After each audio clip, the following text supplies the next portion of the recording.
Hello everyone, welcome to vision to learning. આપણે April 2020 ના વિઝનની ચર્ચા કરી રહ્યા હતા. આજથી આપણે શોર્ટ ન્યૂઝની ચર્ચા કરવાનું સ્ટાર્ટ કરશું. આ નાના નાના ન્યૂઝ હોય છે જે પ્રિલિમ્સ માટે બી ઉપયોગી હોય છે અને આપણે મેઇન્સના એક્ઝામ્પલમાં બી સાઇટ કરી શકીએ છીએ. તો આમાં ઉપયોગી હોય એવા ડેટા જોશું અને ઉપયોગી હોય એવી ટર્મિનોલોજી સમજશું. તો આજે આપણે આ વિડીયો થ્રુ પેલા 10 ટોપિકની ચર્ચા કરીશું. ચાલો સ્ટાર્ટ કરીએ.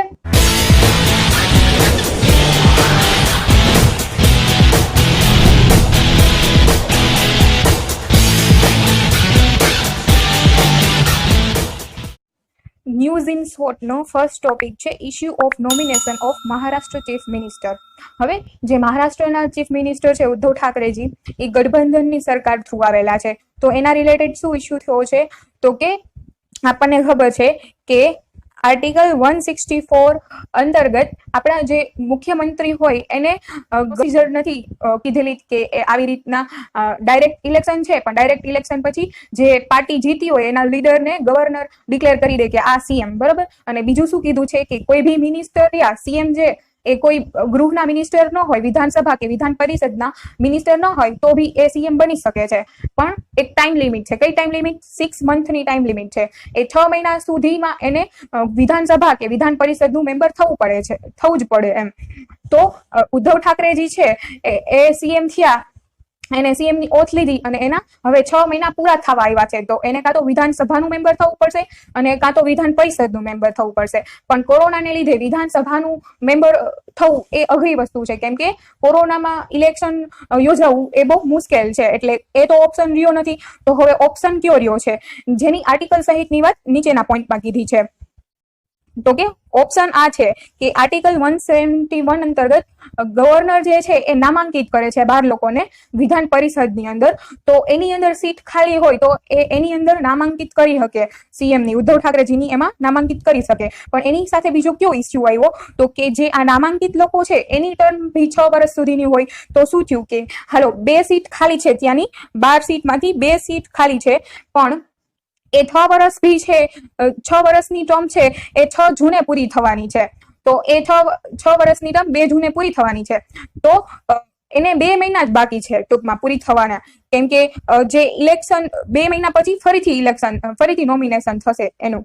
એટલે શું પ્રોબ્લેમ આવે છે? તો કે આપણા રિપ્રેઝન્ટેશન ઓફ પીપલ એક્ટમાં કીધું છે તમે કોઈને નામાંકિત તો જ કરી શકો જો 1 વર્ષનો સમયગાળો હોય. પણ આ તો આજે ઉદ્ધવ ઠાકરેજીને નામાંકિત કરશે તો વળી 2 મહિના પછી એને ફરીથી એ જ ક્વેશ્ચન ઉભો થશે કે કાં તો એને વિધાનસભાનું મેમ્બર થવું પડશે કાં તો વિધાન પરિષદનું મેમ્બર થવું પડશે. તો આમાં આપણા માટે 3 વસ્તુ કામની. એક આર્ટિકલ 171 શું છે, એક રિપ્રેઝન્ટેશન ઓફ પીપલ એક્ટ શું છે, એક જે છે આર્ટિકલ 164 શું છે જે હમણાં ચર્ચા કરેલી આપણે, અને એક અહીંયા કેસ આપેલો છે જે છે SR Chaudhary versus state of Punjab. તમને એમ થાય કે આ કેસ કેના રિલેટેડ છે? આ કેસ છે ને, કેસ પેલા એક જાતનું એક સોલ્યુશન હતું. પંજાબમાં કેવું થયું કે એક સીએમ જે હતા ત્યાંના સીએમ જે હતા એની ડેથ થઈ ગઈ, એટલે ત્યાંના એ સીએમ ના સનને છે ને એઝ અ સીએમ તરીકે બનાવવામાં આવ્યા, એના પંજાબના સીએમ બનાવવામાં આવ્યા. એને ઉદ્ધવ ઠાકરેજી જેવો જ ઇસ્યુ આવ્યો, એટલે 6 મહિના પછી એને પોસ્ટ છોડી દીધી. વળી 2-3 મહિના પછી ફરીથી એને સીએમ બનાવવામાં આવ્યા. તો જે SR ચૌધરી રહ્યા એ છે ને પેલા હાઈકોર્ટમાં ગયા, પંજાબની હાઈકોર્ટમાં, કે આ તો આપણા બંધારણનું ભંગ છે. આર્ટિકલ 164 પ્રમાણે તો કોઈ બી વ્યક્તિને 6 મહિના સુધીની અંદર કાં તો વિધાનસભાનું મેમ્બર બનવું પડે કાં તો વિધાન પરિષદનું મેમ્બર બનવું પડે. તો જો એવું ન થાય તો એ સીએમ ન બની શકે. આ તો શું કર્યું એ લોકોએ કે 6 મહિના સુધી સીએમ રાખ્યા, વળી 2-3 મહિના એને સીએમ ન રાખ્યા, વળી પાછા સીએમ બન્યા. પણ હાઈકોર્ટે કઈ પિટિશન ઉપર ધ્યાન ન દીધું, એટલે SR ચૌધરી સુપ્રીમ કોર્ટમાં ગયા અને સુપ્રીમ કોર્ટે શું કીધું કે હા આ વાત સાચી કે આ છે એ બંધારણનો ઉલ્લંઘન છે કે 6 મહિના સુધીની અંદર એને વિધાનસભા કે વિધાન પરિષદનું મેમ્બર કોઈ બી મિનિસ્ટરને સીએમ ને થવું જ પડે, તો જ એ સીએમ રહી શકશે. અને બીજું સાથે સાથે શું કીધું કે એને જે 6 મહિનાની અંદર કાર્ય કરેલા હોય એને કઈ અફેક્ટ નહીં થાય એનાથી, એમ કાર્ય તો એને એ જ રહેશે. પણ એ 6 મહિના સુધી જો વિધાનસભા કે પરિષદના મેમ્બર ના બની શકે તો એને એ પોસ્ટ ખાલી કરવી પડશે. તો આ એક કેસ આપણે સમજવાનો હતો. હવે આપણે સેકન્ડ ન્યૂઝ જોઈએ, એ છે બોડોલેન્ડ ટેરેટોરિયલ એરિયા ડિસ્ટ્રિક્ટ BTAD. હવે આ ઇસ્યુ પહેલા 6th શેડ્યુલ જોઈ જેથી આ ઇસ્યુ વધુ ક્લિયર થશે. અબાઉટ બોડોલેન્ડ ટેરિટોરિયલ કાઉન્સિલ અને 6th શેડ્યુલ જોઈએ. હવે 6th શેડ્યુલ તમને ખબર છે, 5મું શેડ્યુલ અને 6થું શેડ્યુલ. 5મું શેડ્યુલ છે એ આપણા શેડ્યુલ એરિયા માટે છે, જે શેડ્યુલ એરિયાના ગવર્નન્સ માટે છે. જે 6થું શેડ્યુલ છે એ શેડ્યુલ ટ્રાઇબના એસટીના શેડ્યુલ ટ્રાઇબના ગવર્નન્સ માટે છે. અને શેડ્યુલ આ 6થા શેડ્યુલની અંદર કેટલા સ્ટેટ આવે છે? AMTM એટલે આસામ, મેઘાલય, ત્રિપુરા અને મિઝોરમ આ આવે છે. અને આની અંદર કેવું છે તો કોઈ ડિસ્ટ્રિક્ટ કાઉન્સિલ હોય એ રચવામાં આવે, જે 30 મેમ્બરની ડિસ્ટ્રિક્ટ કાઉન્સિલ હોય. અને એમાં જે 4 મેમ્બર હોય એ નામાંકિત હોય અને 26 મેમ્બર હોય એ ચૂંટાયેલા હોય. અને આ બધાના હેડ કોણ હોય? તમે હેડ આનો ગવર્નર હોય, કોન્સ્ટિટ્યુશનલી બંધારણીય હેડ હોય. જે ડિસ્ટ્રિક્ટ કાઉન્સિલ હોય, ગવર્નરને એ પાવર છે કે ડિસ્ટ્રિક્ટ કાઉન્સિલ કે જે ઓટોનોમસ રિજિયન છે એ ડિવાઈડ કરી શકે, એને ઘણા બધા ઓટોનોમસ રિજિયનમાં ડિવાઈડ કરી શકે, આવો પાવર ગવર્નર પાસે છે. તો આ 6th શેડ્યુલની અંદર એક આસામની અંદર બી આવી એક બોડોલેન્ડ ટેરિટોરિયલ કાઉન્સિલ છે, જે આ ફર્સ્ટ પોઈન્ટમાં કીધેલું છે. અને ગવર્નર એ બંધારણીય વડા છે, જેમ કીધું કે આ 6th શેડ્યુલની અંદર ગવર્નર કોન્સ્ટિટ્યુશનલ હેડ છે. પેલા જે છે ને બોડો અકોર્ડ, એટલે બોડો અકોર્ડ ક્યારે સાઇન થયો હતો? એટલે બોડોલેન્ડ અને ગવર્મેન્ટ ઓફ ઇન્ડિયાએ ભેગા થઈને એક કરાર સાઇન કર્યો હોય. પેલો એવો બોડો અકોર્ડ એટલે એવો કરાર સાઇન ક્યારે કર્યો? તો એ 1993માં બોડો અકોર્ડ સાઇન કર્યો, જેની અંદર બોડોલેન્ડ ઓટોનોમસ કાઉન્સિલ બનાવવામાં આવી, જેને લિમિટેડ પાવર હતા, પોલિટિકલ પાવર લિમિટેડ હતા. પછી 2003ની અંદર એને થોડા ફાઇનાન્સિયલ પાવર અને બીજા પાવર આપવામાં આવ્યા. અને પછી એને BTC એટલે બોડોલેન્ડ ટેરિટોરિયલ કાઉન્સિલને એને કાયદાકીય અને એક્ઝિક્યુટિવ પાવર આપવામાં આવ્યા. અને આ પોઈન્ટમાં કીધું છે બોડોલેન્ડ ટેરિટોરિયલ કાઉન્સિલની અંદર 46 મેમ્બર છે. જોયું, આ 46 મેમ્બર છે. અને આમાં એ બી લખ્યું છે કે આ છે ને એક અપવાદ છે 6th શેડ્યુલની અંદર, કેમ કે નોર્મલી 30 મેમ્બર જ હોય છે. જેમ આપણે જોયું ઉપર કે ડિસ્ટ્રિક્ટ કાઉન્સિલની અંદર 30 મેમ્બર જ હોય છે, પણ આ અપવાદ છે, આમાં 46 મેમ્બર હોય છે. હવે આપણે જોઈએ તો એ ન્યૂઝમાં શું કામ હતું કે આ બોડોલેન્ડ ટેરિટોરિયલ કાઉન્સિલ છે એની ટર્મ જે છે એ પૂરી થતી હતી. હવે આમાં એવું છે કે નામાંકિત લોકો માટે છે ને એની કોઈ ટર્મ નથી. ઈ ગવર્મેન્ટની ઈચ્છા, પ્લેઝર ઓફ ગવર્નરની ઈચ્છા મુજબ એની આખી ટર્મ હોય છે. જ્યારે એના જે ચૂંટાયેલા સભ્યો હોય ને એની ટર્મ 5 યરની હોય, તો એ 5 યરની ટર્મ પૂરી થવા ઉપર હતી અને ઇલેક્શન યોજી શકાય એમ નહોતું, એટલે ગવર્નર રૂલ ત્યાં લાગુ પાડવામાં આવ્યો છે. આ એક ન્યૂઝ હતું. હવે આપણે થર્ડ ટોપિક જોઈએ. આ થર્ડ ટોપિકની અંદર શું છે તો કે આપણે આમાં ખાલી એટલું જ જોવાનું છે, પ્રેસ ફ્રીડમ ઇન્ડેક્સ. હવે પ્રેસ ફ્રીડમ ઇન્ડેક્સમાં ઇન્ડિયાનો રેન્ક ડાઉન ગયો છે, 142મો રેન્ક ગયો છે. ઈ 2 પોઈન્ટ ડાઉન ગયો છે. આપણા માટે એટલું કામનું. અને પ્રેસ ફ્રીડમ ઇન્ડેક્સ કોણ બહાર પાડે? એ કામનું. તો એ કોણ બહાર પાડે? રિપોર્ટર વિધાઉટ બોર્ડર ઓર્ગેનાઇઝેશન છે એ પ્રેસ ફ્રીડમ ઇન્ડેક્સ બહાર પાડે છે. હવે આપણે ફોર્થ ટોપિક જોઈએ. એમાં શું કીધું છે? India remains on US priority watch list. હવે આપણે આમાં એ કામનું કે સ્પેશિયલ 301 રિપોર્ટ કોણ બહાર પાડે? તો કે USTR છે એ બહાર પાડે છે. જે શું ધ્યાન રાખે? જે IP રાઇટના ધ્યાન રાખે. આ રિપોર્ટમાં એ લોકો શું જોવે છે તો કે યુએસના જે ટ્રેડિંગ પાર્ટનર કન્ટ્રીઝ જે છે એ પ્રોપર IP રાઇટ એટલે ઇન્ટેલેક્ચ્યુઅલ પ્રોપર્ટી રાઇટ ફોલો કરે છે કે નહીં. જે ના સરખું કરતા હોય એને પ્રાયોરિટી વોચ લિસ્ટમાં નાખે છે. હવે certificate of origin. Ministry of commerce and ઇન્ડસ્ટ્રીએ ઓનલાઈન પ્લેટફોર્મ ડિઝાઇન કર્યું છે, જેથી સર્ટિફિકેટ ઓફ ઓરિજિન આપી શકાય ઓનલાઈન. હવે સર્ટિફિકેટ ઓફ ઓરિજિન એટલે શું તો કે એ મૂળ વસ્તુ કયા કન્ટ્રીની છે એ દર્શાવવા માટે કામ આવે, એટલે કોઈ નેશનાલિટી દર્શાવવા કામ આવે. અને મેઇન વસ્તુ શું તો કે કોઈ વસ્તુ ચાઇનામાં થઈ અને સાઉથ કોરિયામાં એની પ્રોસેસિંગ થઈ અને પછી ભારતમાં આવે છે, તો સરકાર કે આ સર્ટિફિકેટ ઓફ ઓરિજિન તો દો, જેથી અમને ખબર પડે કે ટેક્સ કઈ રીતના લગાડવો અમારે, કેમ કે મૂળ ઓરિજિન તો એનું ચાઇનામાં જ છે. અને આ certificate of origin A RCEP જે એશિયન પ્લસ બીજા 6 કન્ટ્રી ભેગા મળીને ફ્રી ટ્રેડ અગ્રીમેન્ટનું નેગોશિએશન કરતા હતા, એનો આ certificate of origin A main issue હતો. આમાં બે ટાઈપના સર્ટિફિકેટ ઓફ ઓરિજિનની વાત કરી છે. એક નોન પ્રેફરન્શિયલ સર્ટિફિકેટ ઓફ ઓરિજિનની વાત કરી છે, એક પ્રેફરન્શિયલ સર્ટિફિકેટ ઓફ ઓરિજિનની વાત કરી છે. Non preferential certificate of origin એટલે શું? તો કે જે વસ્તુ જે એવું સર્ટિફિકેટ હોય કે કોઈ એ કન્ટ્રીને કે કોઈ એ વસ્તુને કઈ આપણે રાહત ન દેતા હોય. ઇટ મીન્સ કે એમાં આપણે ઇમ્પોર્ટ ડ્યુટી લગાડતા હોય, એમાં આપણે કંઈક કોટા લગાડતા હોય. ઇમ્પોર્ટ ડ્યુટી એટલે ધારો કે આ કન્ટ્રીનું કોઈ બી 50 રૂપિયાની વસ્તુ આવી તો આપણે એમાં 10% લેખે ઇમ્પોર્ટ ડ્યુટી લગાડતા હોય એટલે 55 રૂપિયા થઈ જતા હોય ને, કોઈ કોટાના નિયમ લગાડતા હોય ને, ટૂંકમાં વધુ ને વધુ રૂલ્સ એન્ડ રેગ્યુલેશન લગાડતા હોય ને ડ્યુટી લગાડતા હોય. કોઈ એને પ્રેફરન્શિયલ ટ્રીટમેન્ટ હોય નહીં. હવે જ્યારે પ્રેફરન્શિયલ સર્ટિફિકેટ ઓફ ઓરિજિન એટલે શું? કે જેને આપણે ઓછી ડ્યુટી લગાડતા હોય, જે આપણે ફ્રી ટ્રેડ અમુક કન્ટ્રી હારે આપણે ડ્યુટી ફ્રી અગ્રીમેન્ટ સાઇન કર્યા છે, એશિયન કન્ટ્રી હારે આપણે ડ્યુટી ફ્રી અગ્રીમેન્ટ સાઇન કર્યા છે, એની વસ્તુ આપણે ફ્રી ઓફ આવવા દઈએ તો એને એવું કહેવાય કે આને આપણે પ્રેફરન્સ આપી છે, આપણે પસંદગી આપી છે એમ, તો એને પ્રેફરન્શિયલ સર્ટિફિકેટ ઓફ ઓરિજિન કહેવાય.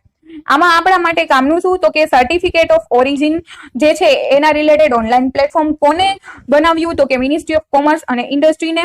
અને સર્ટિફિકેટ ઓફ ઓરિજિનના બે પ્રકાર એ આપણા માટે કામના.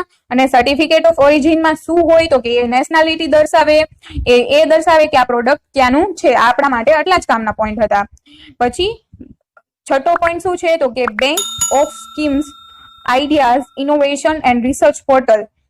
MSME એ આવું લોન્ચ કર્યું કે bank of scheme ideas innovation and research portal. MSME માટે જ આવું પોર્ટલ લોન્ચ કર્યું છે. આ પોર્ટલ શું કરશે? આ પોર્ટલ છે એ બધી સ્કીમ છે આપણા સેન્ટ્રલ ગવર્મેન્ટની કે કોઈ સ્ટેટ ગવર્મેન્ટની કોઈ બી સ્કીમ હોય MSME માટે, એ બધી સ્કીમને એક્સેસ કરવા દેશે આ પોર્ટલ ઉપર. અને કાંઈ નવા ઇનોવેશન કે કાંઈ નવા ન્યૂ આઈડિયા હોય MSME રિલેટેડ તો એ બી આવવા દેશે. તો આપણા માટે આમાં આટલું જ કામનું હતું. હવે આપણે પોઈન્ટ જોઈએ જે છે trends in world military expenditure 2019 report by SIPRI. હવે સિપ્રીએ છે એ એક રિપોર્ટ બહાર પાડ્યો કે બધા દેશો કેવી રીતના મિલિટરી એક્સપેન્સ, મિલિટરી ખર્ચા કરે છે એવો એક ટ્રેન્ડ બહાર પાડ્યો. એનો ટ્રેન્ડ દર્શાવતો એક રિપોર્ટ બહાર પાડ્યો સિપ્રીએ. તો પેલા સિપ્રી વિશે જોઈએ. સિપ્રી એટલે Stockholm international peace research institute, જે ઇન્ડિપેન્ડન્ટ ઇન્ટરનેશનલ ઇન્સ્ટિટ્યૂટ છે જે આવા મિલિટરીના ખર્ચા રિલેટેડ રિપોર્ટ બહાર પાડે છે. હવે આપણે એ જોઈએ એને શું કીધું. એને પેલા એ કીધું કે મિલિટરી પાછળ જેટલો ખર્ચો કરી, જીડીપીના જેટલા ટકા ખર્ચો કરી મિલિટરીની પાછળ, એ આપણું મિલિટરી બર્ડન છે એવું એને કીધું. પછી among the biggest Splendor in 2019 India rank third. મતલબ સૌથી ઝાઝો ખર્ચો કોણ કરે છે? તો કે USA સૌથી ઝાઝો ખર્ચો કરે છે અને ઇન્ડિયા જે છે એ ત્રીજા નંબરે છે. બરાબર. અને આમાં શું કીધું છે કે ઇન્ડિયા જે છે એ સાઉથ એશિયામાં એ હાઈએસ્ટ રેન્ક ઉપર છે મિલિટરી પાછળ ખર્ચો કરવાના બાબતે. અને મિલિટરી બર્ડન કેટલું છે આપણું? જે 2.7% હતું જીડીપીના, જે ઘટીને 2.4% થયું 2019માં. આપણા માટે શું સમજવાનું હોય કામનું? તો કે એક મિલિટરી બર્ડન કોને કહેવાય, એક ભારતનો કેટલામો રેન્ક છે અને ભારતનું બર્ડન કેટલું છે, આટલું જ કામનું હોય. હવે ગ્લોબલ ટેરરિઝમ ઇન્ડેક્સ. હવે આ ગ્લોબલ ટેરરિઝમ ઇન્ડેક્સ છે એ કોણ બહાર પાડે છે? તો કે institute for economic and peace બહાર પાડે છે, હર વર્ષે બહાર પાડે છે. અને ગ્લોબલ ટેરરિઝમ ઇન્ડેક્સ માં એવું કીધું કે ઇન્ડિયા જે છે એ 7મું એવું કન્ટ્રી છે કે જે બહુ ટેરરિઝમથી પીડાય છે. અને આના રિલેટેડ બહુ કોન્ટ્રોવર્સી થયેલી, એટલે નીતિ આયોગે કીધું કે જે છે આ ગ્લોબલ ટેરરિઝમ ઇન્ડેક્સ જે છે એની જે રેન્કિંગ કરવાની આખી સિસ્ટમ છે એના ઉપર ક્વેશ્ચન ઉભા કર્યા. એટલે આપણે આના રેન્કિંગ બહુ મેન્સના આન્સરમાં સાઇટ નહીં કરવાના. આપણે 9 ટોપિક જોઈએ જે છે UN75. હવે પહેલા તો એ જોઈએ કે આ UN75 છે શું. તો આપણે પહેલા અબાઉટ ઇનિશિયેટિવ જોઈએ. હવે UN ની જે છે એ 75મી એનિવર્સરી આવે છે યુનાઇટેડ નેશનની, બરોબર. તો એને છે ને એક 9 ટોપિક જોઈએ જે છે UN75. હવે અબાઉટ ઇનિશિયેટિવ જોઈએ આપણે પહેલા. UN75 શું છે? તો તમને ખબર જ હશે કે UN ની 75મી એનિવર્સરી છે 2020 જે છે કે ગ્લોબલ સાથ સહકારથી આપણે જેવું જોઈએ છીએ એવું ફ્યુચર ઘડી શકીએ કે નહીં, કેવી રીતના ઘડી શકીએ, આવા બધા વિશે એક કન્વર્સેશન કરાવ્યું હતું. જો કર્યું છે global conversation on the role of global cooperation in building the future we want name UN75. એટલે આવી એક ચર્ચા કરાવડાવી હતી કે લોકોને આ સાથ સહકારથી ગ્લોબલ કોઓપરેશનથી આપણે જેવું જોઈએ છીએ એવું ફ્યુચર કેવી રીતના મેળવી શકીએ. અને આનું નામ શું આપ્યું હતું? UN75. સમજાણું UN75 કેના રિલેટેડ હતું? હવે આમાં બીજું શું છે તો કે 2045માં યુએનની 100th એનિવર્સરી છે. એ પહેલા લોકોને આવી ચર્ચામાં એન્કરેજ કર્યા કે આપણે આવી ચર્ચા ઉપાડવી જોઈએ જેથી આપણે સસ્ટેનેબલ વેમાં જે છે એ ગોલ અચીવ કરી શકીએ અને આપણે જેવું ફ્યુચર જોઈએ છીએ એના માટે હજી બીજા કયા કયા રસ્તા કાઢવા જોઈએ એની બી ચર્ચા કરી શકીએ. UN75 ઇનિશિયેટિવ જે છે એને પેલા 3 મંથમાં જે ડાયલોગ કર્યો હતો એનો ફાઇન્ડિંગ એને રિલીઝ કર્યું અને એ ડાયલોગનું નામ શું હતું કે રિઝોલ્વ ટુ કમ્બાઇન અવર એફર્ટ. એમ રિઝોલ્વ ટુ કમ્બાઇન અવર એફર્ટ આ ગ્લોબલ ડાયલોગનું નામ હતું. તો આપણા માટે કામનું શું UN75 ઇનિશિયેટિવ શું છે જે આમાં આપણે ચર્ચા કરી કે બધાય ભેગા મળીને કેવી રીતના જેવું ઈચ્છે એવું ફ્યુચર બનાવી શકે એના રિલેટેડ આખી ચર્ચા છે. પછી આપણા માટે આ પોઈન્ટ કામનો કે રિઝોલ્વ ટુ કમ્બાઇન અવર એફર્ટ આ ડાયલોગ કોનો છે તો કે UN75 નો છે. ઓકે, અને UN75 એટલે શું કે 75 એટલે 75મી એનિવર્સરી છે 2020માં એટલે UN75 અને 2045માં યુએનની 100th એનિવર્સરી હશે. હવે 10th ટોપિક શું છે? AIA notification amendment for production of bulk drug. એટલે ડ્રગનું એટલે કે દવાઓનું પ્રોડક્શન વધારવા માટે એન્વાયરમેન્ટ ઇમ્પેક્ટ અસેસમેન્ટની નોટિફિકેશનમાં ચેન્જ કરવામાં આવ્યા, એમાં સુધારો કરવામાં આવ્યો જેથી આ દવાઓની ઇન્ડસ્ટ્રી છે જે દવા મેન્યુફેક્ચરિંગ કરે છે એ ઇન્ડસ્ટ્રી છે એને એન્વાયરમેન્ટ ઇમ્પેક્ટ અસેસમેન્ટની પ્રોસિજરમાં રાહત થાય તો એ પોતાનું કામ ફટાફટ સારું કરે અને જેથી મે બી કોરોનાની સિચ્યુએશનમાં હેલ્પફુલ થઈ શકે. એટલે એન્વાયરમેન્ટ ઇમ્પેક્ટ અસેસમેન્ટના રૂલની અંદર એને રાહત કરવામાં આવી. અને આપણે પહેલા બી જોયું હશે, આના પહેલાની વિઝનમાં બી હતું કે એન્વાયરમેન્ટ ઇમ્પેક્ટ અસેસમેન્ટ ના 2006ની નોટિફિકેશન ચેન્જ કરવા માટે એક 2020ની નોટિફિકેશન આવી છે. તો પહેલા આપણે એ સમજી લઈએ કે એન્વાયરમેન્ટ ઇમ્પેક્ટ અસેસમેન્ટ એટલે શું. એન્વાયરમેન્ટ ઇમ્પેક્ટ અસેસમેન્ટ એટલે કે કોઈ બી પ્રોજેક્ટ જ્યાં એને સ્ટાર્ટ કરવો છે, કોઈ ઇન્ડસ્ટ્રી કે કોઈ મેન્યુફેક્ચરિંગ એક્ટિવિટી સ્ટાર્ટ કરવી છે જ્યાં બી, ત્યાં એ જોવે કે એન્વાયરમેન્ટને કેટલું હાર્મ પહોંચાડે છે, એન્વાયરમેન્ટને જાજુ તો નુકસાન નથી પહોંચાડતો ને એ પ્રોજેક્ટ. અને એમાં એ બી જોવે, એમાં એક પબ્લિક કન્સલ્ટન્સી નામની પ્રોસિજર છે કે એ ત્યાંના લોકોને જઈને પૂછે અને ત્યાંના લોકોને પોતાના ઇસ્યુ રેઝ કરવાનું કે તમને આ ઇન્ડસ્ટ્રી અહીંયા આવે છે, કઈ પ્રોબ્લેમ છે, તમારો શું મત છે, તમારું શું કહેવાનું થાય છે, એને પબ્લિક કન્સલ્ટન્સી નામની પ્રોસેસ કહેવાય જે હોય છે કરવાની હોય છે. અમુક કેટેગરીના પ્રોજેક્ટ માટે ફરજિયાત હોય છે અને અમુક કેટેગરીના પ્રોજેક્ટ માટે નથી હોતી. તો દવાઓની ઇન્ડસ્ટ્રી માટે ફરીથી કેટેગરાઇઝેશન કર્યું. એ કેટેગરીમાં હતી એમાંથી એને B2 કેટેગરી આપવામાં આવી. એટલે એ નોટિફિકેશન 2006 છે એની અંદર કેવી રીતના કેટેગરી ડિવાઈડ છે તો કેટેગરી A, B, B1 અને B2. હવે આમાં શું કર્યું છે કે એ કેટેગરીના પ્રોજેક્ટ જે હોય એને ફરજિયાત એન્વાયરમેન્ટ ક્લિયરન્સ લેવું પડશે, એન્વાયરમેન્ટ ઇમ્પેક્ટ અસેસમેન્ટની પ્રોપર પ્રોસિજર ફોલો કરવી પડશે અને આ બધું ક્યાં લેવલે થશે તો કે સેન્ટ્રલ લેવલે. બી કેટેગરીમાં બી એન્વાયરમેન્ટ ક્લિયરન્સ લેવું પડશે, જે પબ્લિક કન્સલ્ટન્સીની પ્રોસેસ આપણે સમજ્યા એ કરવી પડશે અને આનું જે બધું જે છે એ ક્યાં લેવલે થશે તો કે સ્ટેટ લેવલે થશે. પણ B2 કેટેગરીમાં આ B1 કેટેગરી હતી, B2 કેટેગરીમાં એન્વાયરમેન્ટ ક્લિયરન્સની જરૂર નથી, એન્વાયરમેન્ટ ઇમ્પેક્ટ અસેસમેન્ટ પ્રોસેસની જરૂર નથી. અને એટલે જ ડ્રગ્સ ઇન્ડસ્ટ્રીને, દવાઓની ઇન્ડસ્ટ્રીને એ કેટેગરીમાંથી B2 કેટેગરીમાં લઈ ગયા જેથી એને એન્વાયરમેન્ટ ક્લિયરન્સ ફટાફટ મળી જાય અને એને પ્રોપર પ્રોસિજરમાં જવું ન પડે. અહીં આપણે 10 ટોપિક સુધીની ચર્ચા કરી ચૂક્યા છીએ તો આજનો આ વિડીયો અહીં જ સમાપ્ત થાય છે. બાકીના ટોપિકની ચર્ચા આપણે નેક્સ્ટ લેક્ચરમાં કરશી. કઈ બી સજેશન હોય તો પ્લીઝ કમેન્ટ સેક્શનમાં જણાવજો. અમે વિઝનના વિડીયો લેક્ચર સિરીઝની સાથે વોકેબલરી A to Z ની વિડીયો લેક્ચર સિરીઝ બી સ્ટાર્ટ કરી છે જેની લિંક તમને ડિસ્ક્રિપ્શન બોક્સમાં મળી જશે. અને જો આ વિડીયો તમારી પ્રિપેરેશનમાં હેલ્પફુલ થયો હોય તો please like, share and subscribe our channel. Thank you for watching this video.